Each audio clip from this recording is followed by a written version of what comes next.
El día de hoy quiero llevarnos a uno de los capítulos bíblicos que es infaltable citar, mencionar en una temporada como la que estamos viviendo. Me refiero a Mateo 24, que es conocido como el Sermón del Monte de los Olivos, pronunciado por nuestro Señor Jesucristo de una forma profética. No solamente es el capítulo 24, sino hasta el 25, donde Él anuncia muchas de las cosas que han de suceder. Pero más que referirme a las cosas que Jesús anuncia deberán de suceder en el final de los tiempos, quiero hablar de los consejos que Jesús le da a sus discípulos, que son pertinentes también para nosotros para vivir cuando las cosas se dan. Y en particular me refiero al que les dice en el versículo 6, no os turbéis. Y ese es nuestro tema para hoy. No nos turbemos. No nos turbemos en particular queriendo saber sobre el fin del mundo. Resulta de que nosotros solemos sorprendernos cuando algo que consideramos estable es sacudido por los eventos. Eso fue lo que experimentaron los discípulos de Jesús cuando ellos querían mostrarles, según los primeros versículos del capítulo 24, los edificios del templo, dice el verso 1. Y resulta que Jesús les responde de una manera que los dejó conmovidos, porque este templo, que fue construido por Herodes el Grande, según cuentan los historiadores, era impresionante. Incluso llegó a ser considerado este templo, todas las edificaciones, como la más grande edificación del mundo en su momento.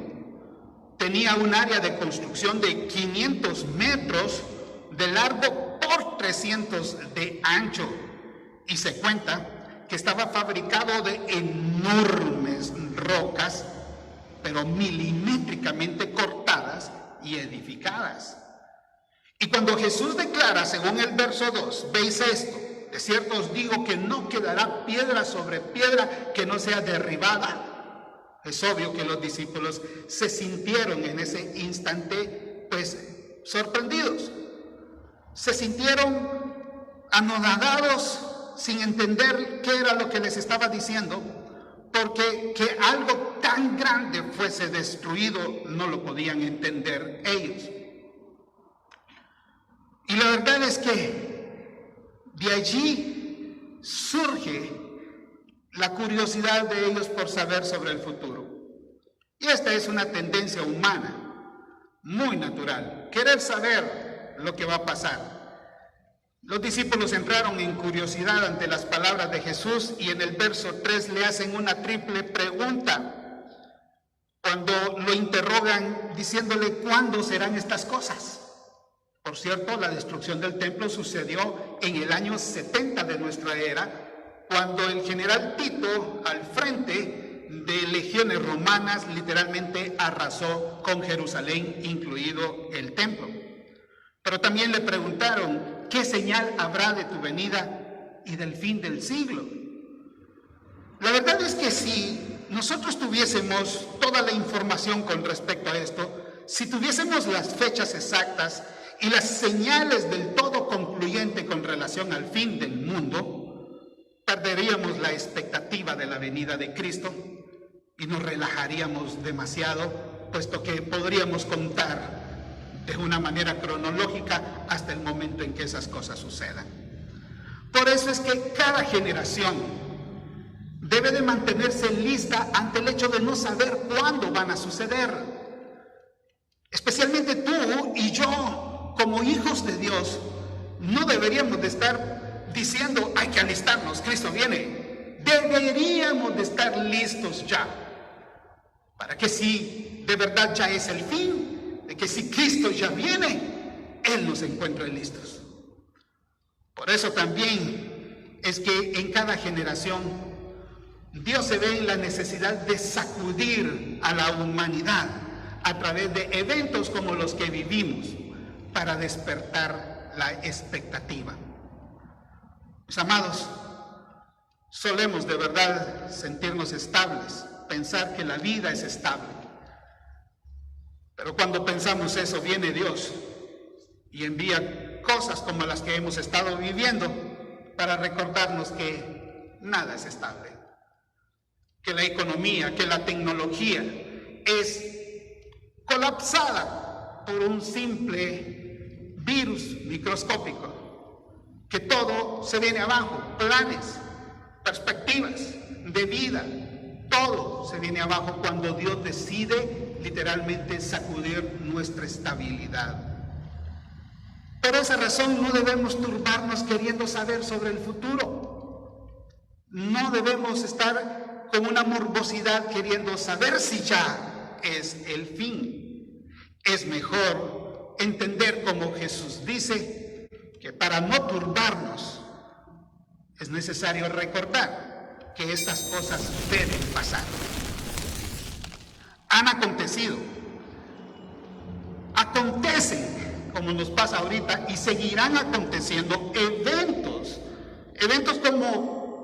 como los actuales que turban todo, que turban la vida. Jesús anuncia que vendrán engañadores en su nombre. También habla que vendrán guerras y que oiremos de rumores de guerras. Que una nación se levantará contra otra nación. Por cierto, la palabra que se traduce nación aquí es la palabra griega etnia, que la conocemos en español, etnia. De alguna manera, este levantamiento de naciones contra naciones no necesariamente será geopolítico, puede ser étnico también. Jesús dice que vendrán pestes, que vendrán hambres y terremotos, pero que todavía no es el fin. Así le dice a sus discípulos en el verso 6, pero aún no es el fin. De hecho, Jesús cataloga todas estas cosas, toda esta serie de eventos como una necesidad cuando les afirma es necesario que todo esto acontezca. Es decir, que el mundo precisa o le es obligatorio vivir estas cosas para reaccionar de sus excesos y sus comodidades y darse cuenta que hay cosas más importantes como Dios, nuestra relación con Él, como nuestra familia, como nuestra salud propia. Es necesario pasar por esto. Por eso es que Dios siempre sacude nuestras vidas de forma personal, de forma familiar y ahora hasta nacional y mundial, precisamente para recordarnos no solo lo vulnerable que somos, sino que hay cosas más importantes, especialmente Él y nuestra relación que determina nuestra vida eterna con Él. Mis amigos, mis hermanos, recordemos esto, sí, seguirán aconteciendo. La historia está llena de ejemplos. Ya se han vivido muchas pestes, se han vivido muchos terremotos, se han vivido muchas hambres, pero todavía no es el fin. Por eso es que es mejor tomar el consejo de Jesús con respecto a esto, cuando por un lado nos invita, para no atemorizarnos, a evitar ser engañados.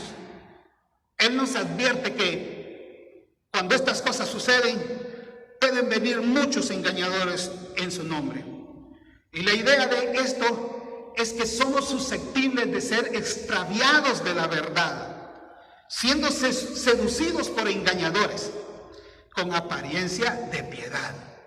Y para evitar esto, es importante que nosotros conozcamos al verdadero y a la verdad, y este es Cristo y su palabra. La única manera de identificar el engaño, la falsedad, es relacionándonos con la verdad. De hecho, las personas que saben identificar en los bancos solo por el tacto cuando un billete es falso, es porque los han acostumbrado al verdadero. Conocen las características del billete verdadero, conocen las señales de cuál es el verdadero y cuando un falso llega a sus manos, ellos lo pueden identificar con facilidad. De la misma manera, tú y yo debemos conocer la verdad para que la falsedad no nos seduzca. Pero sobre todas las cosas, Jesús dice que debemos vigilar, no turbarnos. Turbarse es caer en el terror, es confundirse y aturdirse ante una situación sin saber qué decir, sin saber qué hacer. Y cuando Jesús anuncia que todas estas cosas han de pasar, no lo hace con la idea de meternos miedo. Ni siquiera el resto de la profecía tiene ese propósito. Apocalipsis no debe de ser visto como un libro de terror, sino como un libro de esperanza, porque la profecía es pronunciada con ese propósito de recordarnos que hay un Dios que ya literalmente ha prescrito lo que va a suceder. Y como Él ya sabe lo que va a suceder, puesto que Él lo ha predeterminado, entonces Él tiene el control. Y cuando entendemos que hay un Dios soberano controlando todas las cosas, entonces todos nosotros no hemos de turbarnos. Mis amigos, mis hermanos, yo quiero de verdad invitarnos. No nos turbemos, sí. No nos confundamos en esta época. Si conocemos a Dios, si conocemos su verdad, estemos tranquilos. Dios está en el control. Recordémoslo siempre, para que nuestras vidas puedan tener la paz de Dios, puedan tener la estabilidad que da el hecho de estar en el Señor. Que el Señor nos bendiga con su palabra hoy y siempre. Señor, muchas gracias por tu palabra, porque tú nos recuerdas que ante las cosas que pasan no debemos turbarnos. Pido, Padre, en esta hora, porque nuestras mentes y corazones sean protegidos de la turbación, sean protegidos de la incertidumbre, y que nuestra confianza afincada en ti nos haga estar, Señor eterno, tranquilos en medio de todo lo que pasa. Gracias por tu palabra, que siempre es una guía oportuna para nuestras vidas. En Cristo Jesús. Amén. Muchas gracias a todos. El Señor les bendiga. Y no olvidemos, Dios es bueno. Amén.